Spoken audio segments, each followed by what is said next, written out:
guys know that we're live streaming, right? And we have 17 people watching right now, so that's awesome. Yay! So thank you guys for making that happen. It's really an honor to be speaking here tonight with so many smart people. I do feel a little bit out of place at this conference because I am absolutely nowhere near an academic, but I am an animal liberation activist. I live here in Minneapolis, and tonight I'm going to be talking about the humane farming myth. Admittedly, this is not a new subject. It's been widely debated and discussed in the animal rights movement. I know it's not a new topic. I'm not here to introduce anyone to the debate, but I am here to share a perspective on animal advocacy, animal exploitation that's based on my personal experiences as an activist, an abolitionist, and a happy rape survivor. While my talk is entitled Happy Rape, Happy Meat, I don't intend to limit the scope to just meat. We can't ignore the fact that the dairy and egg industries are founded entirely on rape and the manipulation of female reproductive systems, where cows and hens lack any control over their bodies or babies. I titled the talk after my essay in the Defiant Daughters anthology because happy meat is a term that so many of us are familiar with, based on the savvy marketing departments of companies that have minimally reduced cruelties they inflict on animals, and then they encourage the public to celebrate this generous step, oftentimes by paying more for their products. When I shop for groceries, I pass the cold, pink bodies of beheaded chickens, the steely, scaled bodies of dead fish laid out on ice chips, and the marbled muscles of other mammals. I hold my breath, and I try not to look. Images of contented, calm cows rolling in green pastures decorate packages that hold milk from a grieving mother, meant for a child she'll never know. Was this milk meant for her firstborn? Her second? Her fifth? That's unlikely, as most of these mothers don't live to see their fifth calf be dragged away. I pass the refrigerated cases that hold eggs, and because benign cardboard packaging hides them, I often don't even notice those, except when I'm at a co-op and the eggs are laid out for people to pick and choose the exact ones that they want. And those shells that leave these overtaxed birds' bones brittle from calcium depletion will likely be cracked and discarded without a thought to the would-be mother of that would-be chick.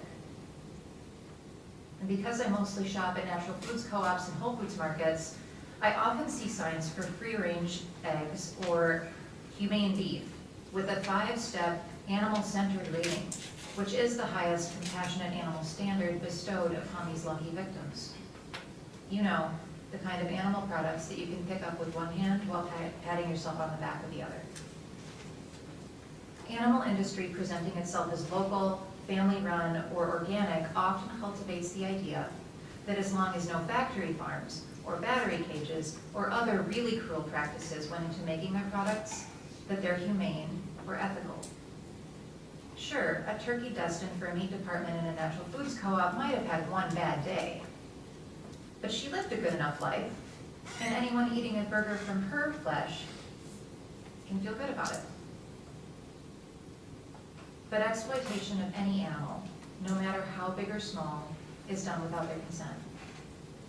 Just as giant elephants are killed for their ivory, tiny honeybees are manipulated for their honey, with which they feed their young, or wax with which they build their homes. No amount of supposed compassion or kind treatment can give back to these animals what has been stolen from them. Just like no one can ever fully restore the part of a rape victim destroyed by his or her rapist. And sadly, it's not just animal industry that promotes happy meat. Any organization that applauds and endorses the reduction of only the most egregious parts of it is implicitly supporting the concept of happy meat. Animal welfare groups justify their focus on gradual improvements to animal exploitation in several ways. They say that any step, however small, to reduce animal suffering is a positive one, and that more victories can be had by taking an incremental approach. They fail to acknowledge that while they're working diligently to reduce animal suffering, they're also acting as marketing agents for animal industry.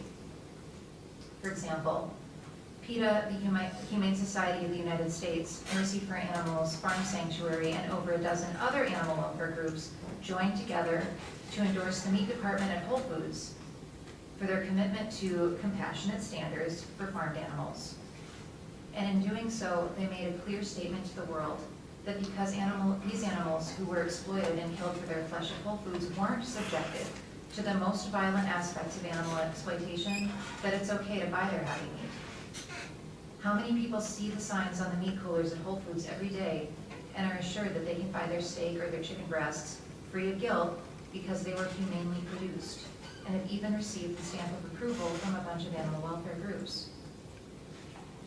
And right now, there's a federal bill in the legislature called the Egg Products Inspection Act Amendments of 2013. It's also known as the Rotten Egg Bill by its opponents. Not surprisingly, the bill is heartily endorsed by United Egg Producers and egg councils across the country.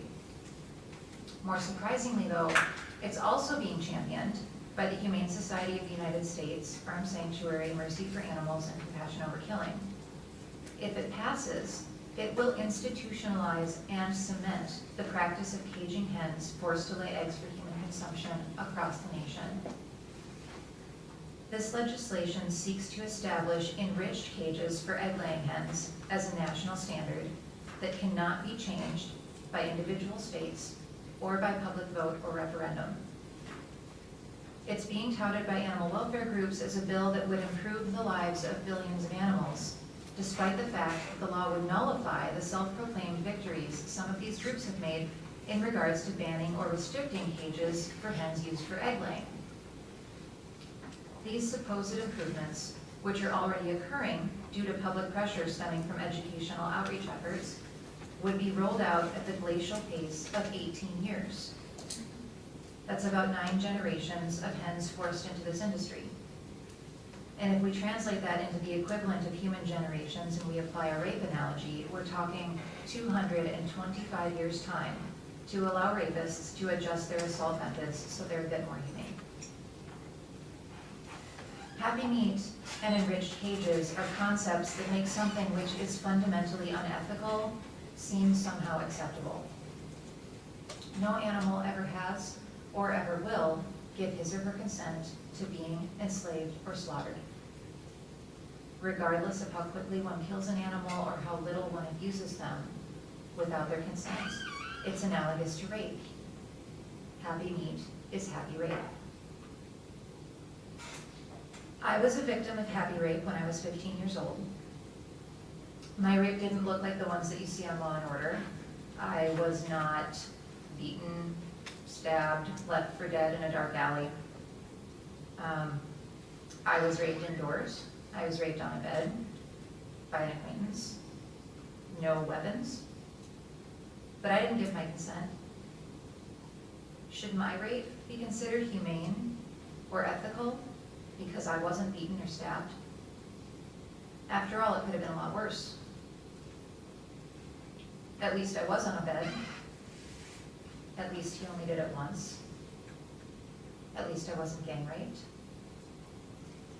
At least I wasn't a small child when it happened. I escaped without physical disfigurement. And I was even lucky enough to be raped in a culture where I wouldn't be sentenced to death for being a rape victim. No organization which fights against rape would ever give their seal of approval to my rape or any form of rape, regardless of how violent or happy it is. No rapist should be encouraged or applauded for using a roofie instead of a gun to incapacitate the victim.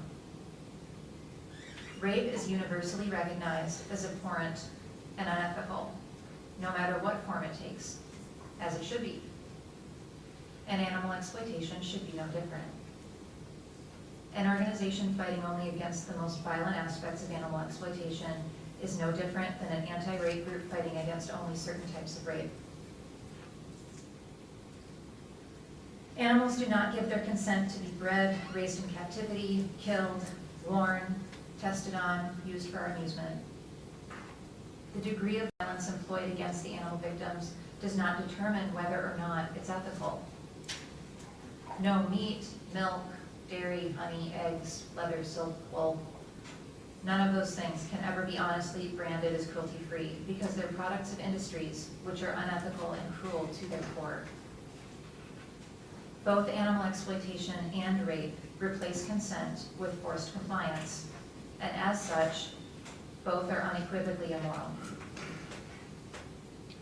Now, we live in a culture in which rape is both prevalent and trivialized.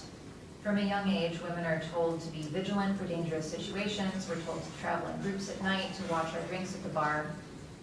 We've become so numb to the pervasiveness of rape that it's rarely on the forefront of our minds, but it's always at the back.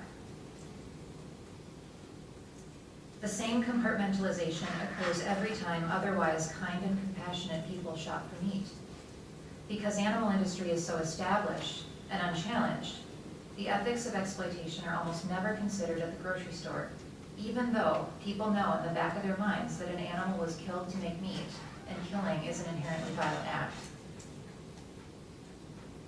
And we also live in a culture which engages in victim blaming. Rape victims are often assigned full or partial responsibility for their violations based on their clothing or appearance or perceived behavior. Animals are subjected to the same treatment. Pigs are accused of being lazy, for example, but this is not something that they're able to escape from on most farms. In the wild, pigs do not wallow in their own excrement. Rape victims are not at fault for what was done to them, and neither are animals. Now, I have been accused by some other vegans of actually cheapening the word rape by drawing the connection to animal exploitation. But when I hear people advocate for cage-free eggs, or push people to go vegetarian instead of vegan, despite their full knowledge of the cruelty inherent in the dairy and egg industries, to me, it's exactly like hearing that my rape doesn't count. That I wasn't violated to the degree that they feel is sufficient to be worth speaking out against. I didn't give my consent, and neither do any of the animals who are violated every day on so-called humane farms. Whether committed against an animal or another animal or a human, there are three central roles in the archetypical act of violence. There's the victim, there's the perpetrator, and in many cases, there is the witness.